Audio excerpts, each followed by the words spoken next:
Hello everyone, welcome to Shine India SR tutorial. Friends, ఈరోజు మనం భారత ఆర్థిక వ్యవస్థ 1991 నూతన ఆర్థిక సంస్కరణలు, నియంత్రణ సంస్థల ఏర్పాటు అనే టాపిక్కి సంబంధించిన మోడల్ పేపర్ని చూద్దాం. ఇందులో ఫస్ట్ వన్, ఈ క్రింది స్టేట్మెంట్స్లో సరైనది ఏమిటి? ఈ కింది ఇచ్చినటువంటి స్టేట్మెంట్స్లో సరి అయినది ఏమిటి? 1991 జూలై 1వ తేదీ 3వ తేదీలలో 2 సార్లుగా మన దేశ కరెన్సీ మారకపు విలువను అధికారికంగా 20% మూల్యహీనీకరణ చేశారు. నెక్స్ట్ ఆప్షన్, 1991 ఆగస్టు 13వ తేదీన ఈ మూల్యహీనీకరణకు అనుబంధంగా మన దేశ ఎగుమతి దిగుమతి విధానంలో కొన్ని మార్పులు అనేవి ప్రవేశపెట్టారు. ఇక్కడ చెప్పినటువంటి ఈ 2 ఆప్షన్స్ కూడా సరి అయినటువంటివి. నెక్స్ట్, ఈ కింది స్టేట్మెంట్స్లో సరైనది ఏమిటి? ఈ కింది స్టేట్మెంట్స్లో సరి అయినటువంటిది ఏమిటి? 1991 జూలై 24వ తేదీన భారత ప్రభుత్వం ప్రవేశపెట్టిన నూతన ఆర్థిక సంస్కరణలలో అంతర్భాగంగా మన దేశ అంతర్జాతీయ వాణిజ్య విధానంలో ప్రపంచీకరణ దిశగా ఎన్నో మార్పులు అనేవి ప్రవేశపెట్టడమైంది. ప్రపంచీకరణ నేపథ్యంలో సరళీకృత ఆర్థిక విధానాలు భారత ఆర్థిక వ్యవస్థ ప్రపంచ ఆర్థిక వ్యవస్థలో అనుసంధానం కావడానికి మార్గం సుగమం చేశాయి. ఈ 2 ఆప్షన్స్ కూడా సరి అయినటువంటివే. నెక్స్ట్ వన్, ఈ కింది స్టేట్మెంట్స్లో ఏది సరైనటువంటిది? ఈ క్రింది స్టేట్మెంట్స్లో సరి అయినటువంటిది ఏమిటి?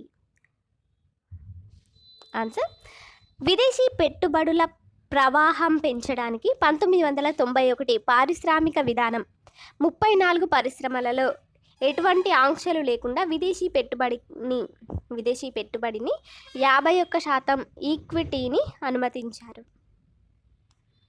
1993 సంవత్సరంలో ఇంతకు పూర్వం 51% ఈక్విటీ పెట్టుబడులు కలిగిన సంస్థలన్నింటికీ కూడా అమలు పరిచిన డివిడెండ్ బ్యాలెన్సింగ్ నిబంధనలను కేవలం వినియోగ వస్తుత్పత్తి చేసే పరిశ్రమలకు మాత్రమే పరిమితం చేసింది.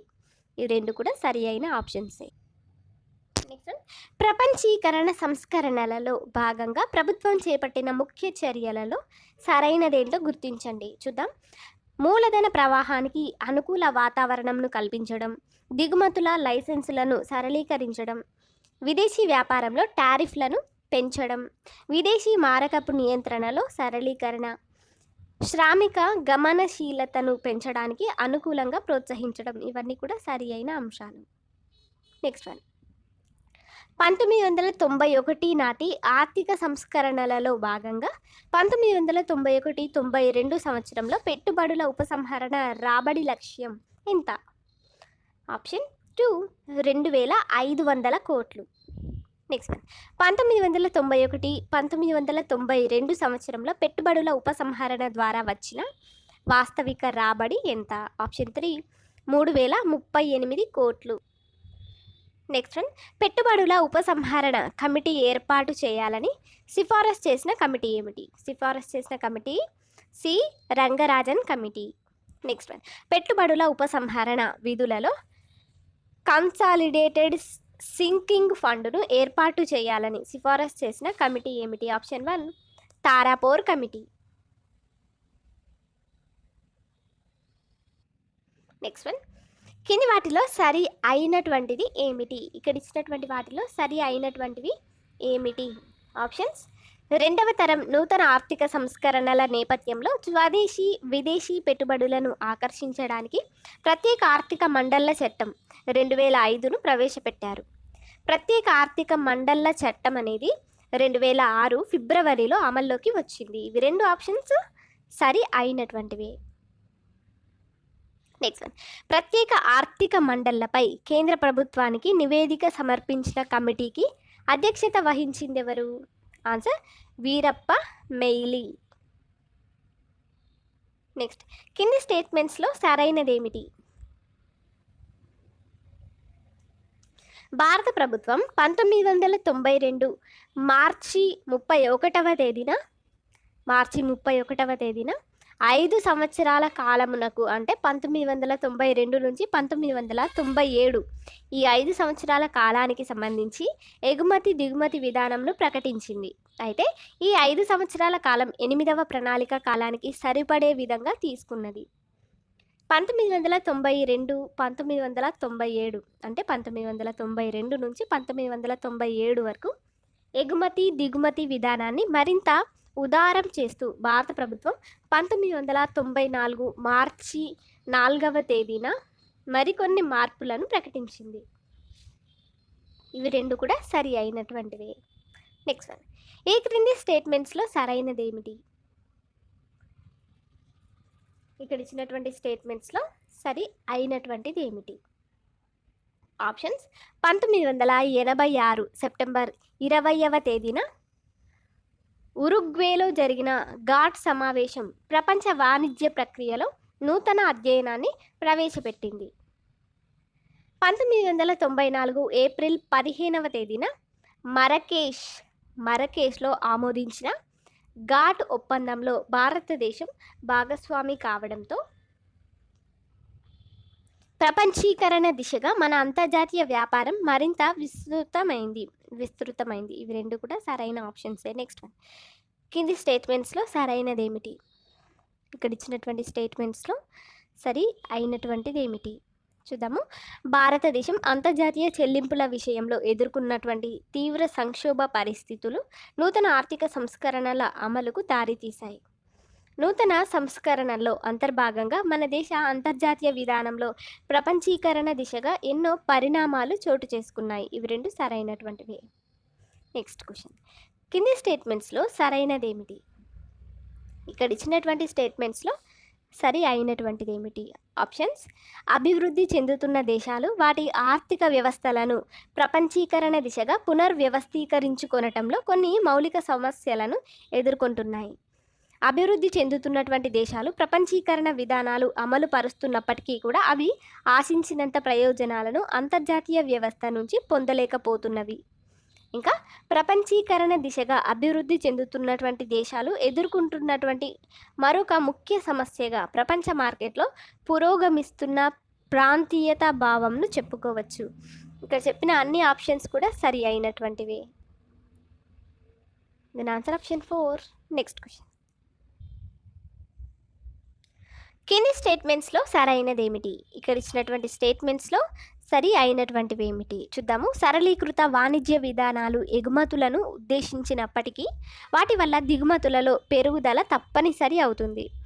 అభివృద్ధి చెందిన దేశాలతో పోలిస్తే వెనుకబడిన దేశాలలో ఎగుమతుల పెరుగుదల ద్వారా పెంపొందేటటువంటి ఆదాయం కన్నా అంటే డిమాండ్ కన్నా కూడా దిగుమతుల వల్ల కోల్పోయే ఆదాయాలు అంటే స్వదేశీ డిమాండ్ అనేది ఎక్కువగా ఉంటుంది. ఇక్కడ చెప్పిన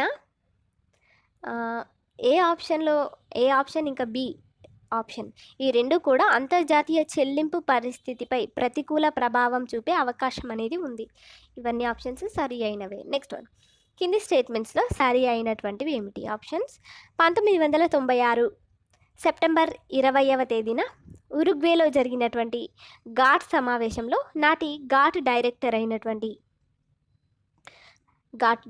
జనరల్ అయినటువంటి శ్రీ ఆర్థర్ డంకెల్ వీరు అంతర్జాతీయ స్వేచ్ఛ వాణిజ్యానికి సంబంధించిన కొన్ని ప్రతిపాదనలను సమర్పించారు.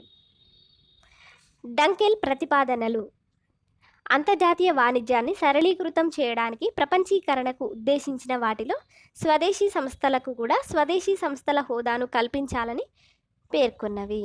Answer option 4.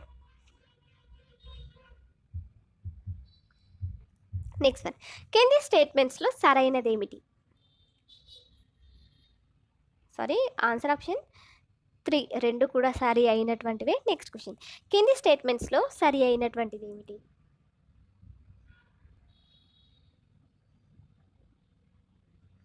ఆప్షన్ 1994 ఘాట్ ఒప్పందం నేపథ్యంలో భారత ఔషధ పరిశ్రమను అంతర్జాతీయ ప్రమాణాలకు దీటుగా ఉత్పత్తులు చేపట్టేందుకు వీలుగా 1994 సెప్టెంబర్ 15వ తేదీన భారత ప్రభుత్వం నూతన సరళీకృత ఔషధ విధానంను ప్రకటించినది.